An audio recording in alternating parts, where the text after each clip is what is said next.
Hello, I'm Tom Williams from the Fort Huachuca Public Affairs Office, and this is your Fort Report. The U.S. Army Intelligence Center of Excellence and Fort Huachuca Military Equal Opportunity Team hosted a Women's Equality Day observance at Fitch Auditorium. The Fort's Deputy Staff Judge Advocate made the opening remarks. But there were men and women that labored, sometimes through their whole life, to see something like this come about, the women's right to vote. And I think it's very important that periodically we take out time from our daily schedule and just look back and remember where we came from and to take value in what we have today. And then the guest speaker made remarks. It is important that the young women of today hear voices that help them make good choices each and every day. We as women have those voices and we need to make them heard.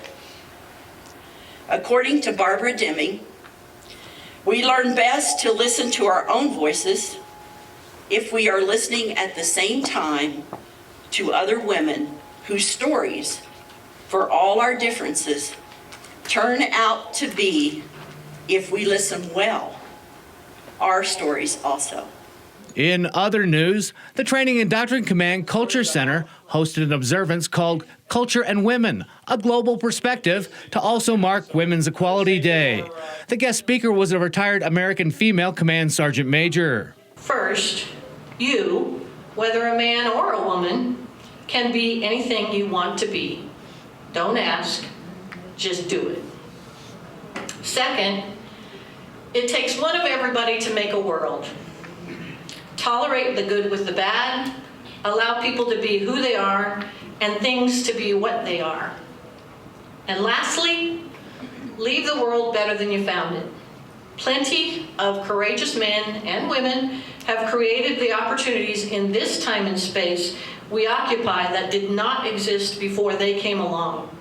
So recognize that and keep paying it forward. The observance included a cross-cultural education experience with the sharing of stories about women and women's equality across the globe. Then we have my daughter, of course, and when we immigrate, for those of us who are not born in our country, we come here for a better life for us and for the kids, mostly for generations to come.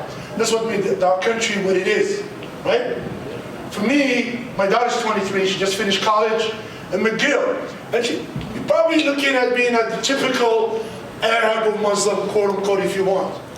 But she was allowed to go and seek knowledge anywhere, just like the Prophet Muhammad ﷺ, peace be upon him, said, seek knowledge even if it's in China, it doesn't matter. He didn't say, all men seek knowledge, he said seek knowledge, period. So she's in Montreal by herself for 4 years. Well, she would call once every month or so when she needs money.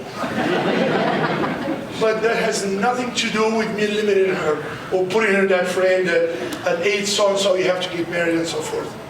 Women's Equality Day marks the day in 1920 that women in the United States were given the right to vote. That'll do it for this edition of the Fort Report. Have a great day.